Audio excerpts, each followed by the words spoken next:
Hi, and welcome to the Week 12 article presentation for SLAT 7835. This week's article is Self-Assessment Complements Peer Assessment for Undergraduate Students in an Academic Writing Task. Today's presentation will cover the background concepts found within the study, particularly self-assessment and peer assessment, the significance of the study, the research questions and methodology, followed by the results, conclusions, limitations, and a critique of the study, and finally our discussion question. First up, let's take a look at the background concepts. So there are two key background concepts within this study, and they are self-assessment and peer assessment. So your self-assessment includes other terms that we've heard before, such as self-evaluation, self-feedback, or self-reflection, and it refers to activities including criteria development, self-grading, and giving suggestions for improvement.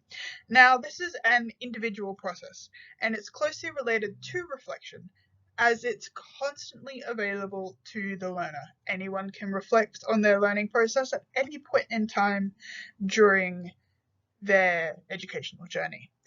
So students benefit from self-assessment as it boosts their learning outcomes and enhances their feedback literacy. However, unfortunately, some students are resistant to self-assessment. They don't like looking back on the work that they've already done and having to think about it some more. Whereas peer assessment also includes other terms such as peer feedback or peer reevaluation, and it can be used across multiple activities, such as developing assessment criteria, like we've done in class, awarding marks, and giving suggestions for improvement.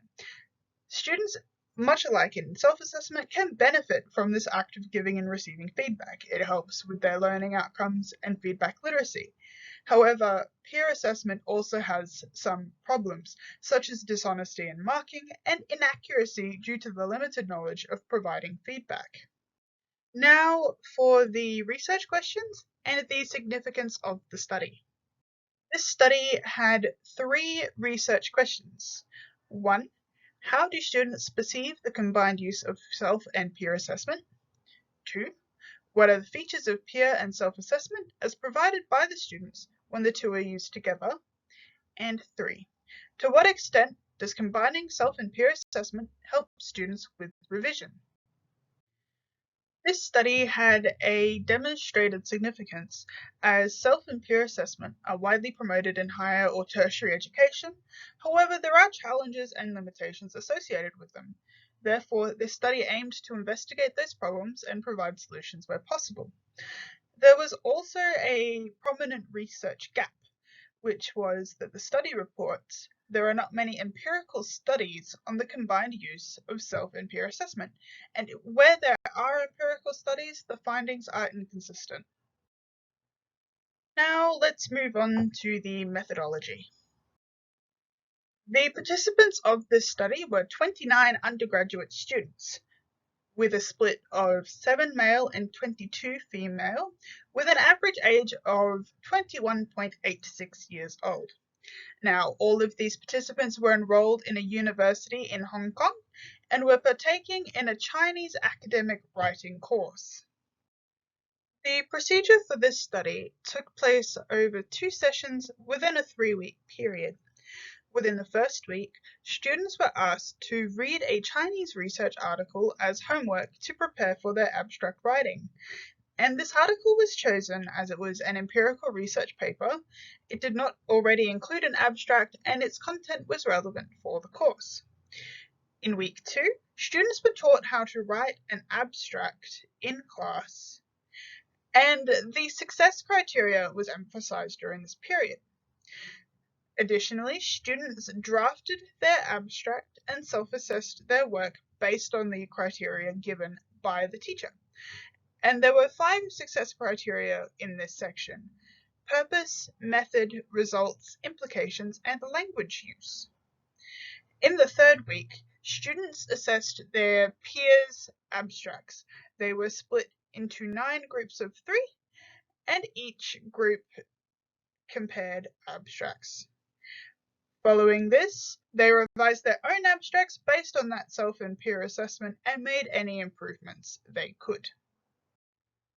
This study used a mixed methods approach to data analysis, utilizing both qualitative and quantitative data to investigate 3 research questions. The qualitative data was available in 2 parts.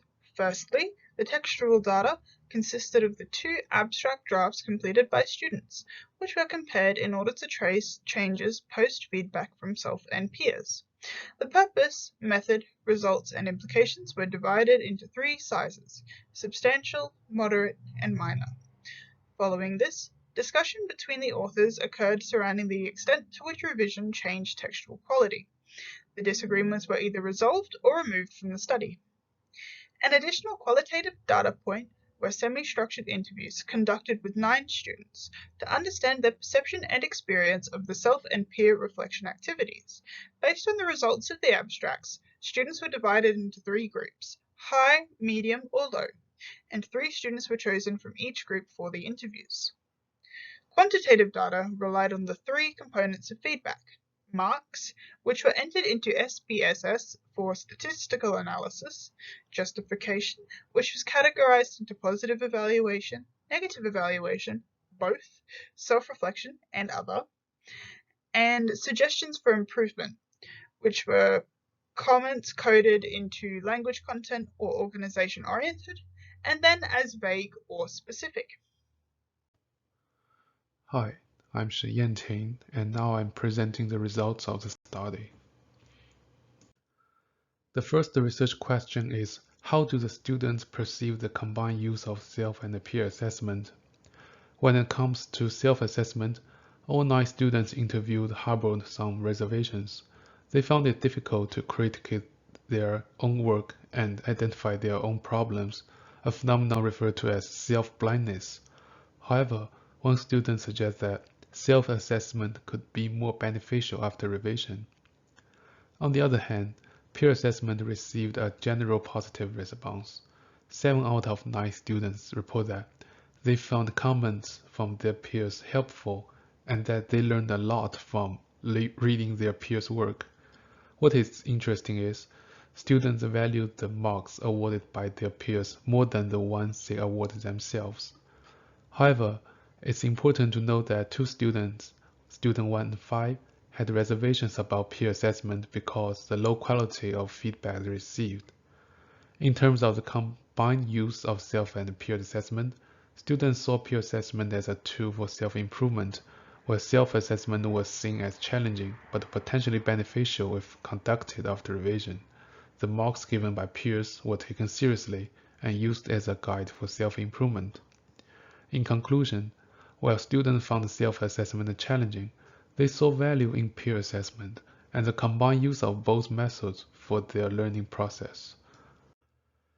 The research question 2 is, what are the features of peer and self-assessment as provided by the students when the two are used together? One of the key features we observed is the inflation of marks. Both self and peer given marks were significantly higher than those given by researchers. 4 marks were more prevalent in peer and assessment than in researcher-given marks. In terms of justifying these marks, students wrote much longer justification in self-assessment than in peer assessment. This justification were also more negative in self-assessment. The average length of self-assessment justification was 41 words, while that in the peer was only 24 words. When it comes to suggestion for improvement, students wrote longer suggestions in self than in peer. The average length of self-suggestion was 31 characters, while that of the peer suggestion was only 22.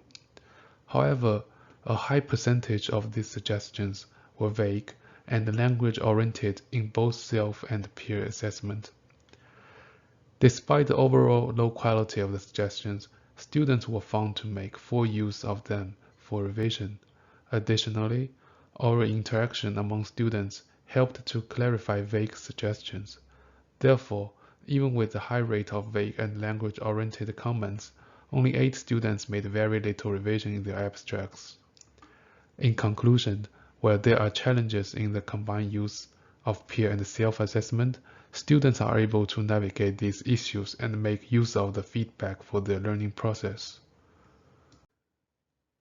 Research question 3 is to what extent does combining self and peer assessment help students with revision?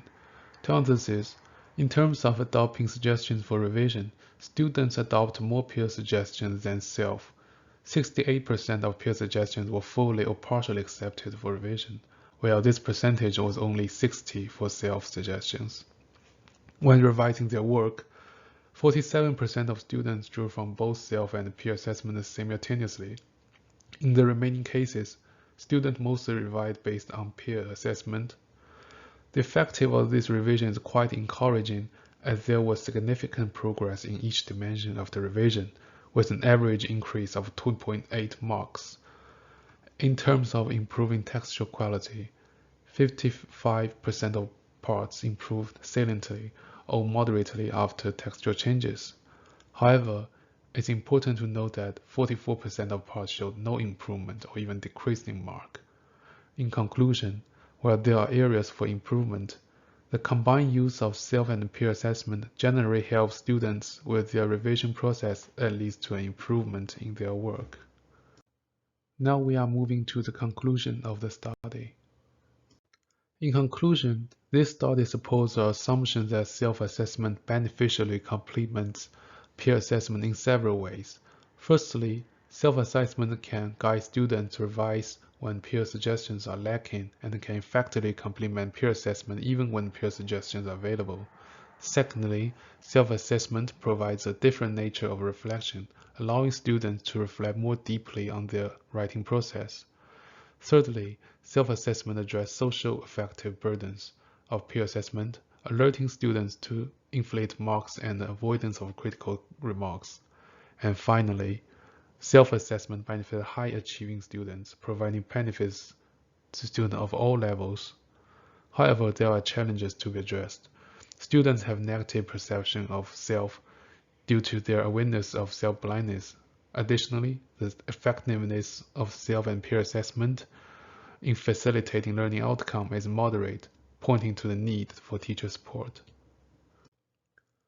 The implications of this study are twofold. Firstly, to address the negative perception of self-assessment, it's necessary to raise students' awareness of its value. This can be achieved through teacher support and prolonged practice of self-assessment. Secondly, to enhance learning outcomes, teacher support is needed during the combined use of self and peer assessment. One feasible solution could be for teachers to mark and comment on the second draft and ask students who fail to improve to do an additional draft. In conclusion, while the combined use of self and peer assessment has its benefits, it is also important to address the challenges and provide the necessary support to maximize its effectiveness.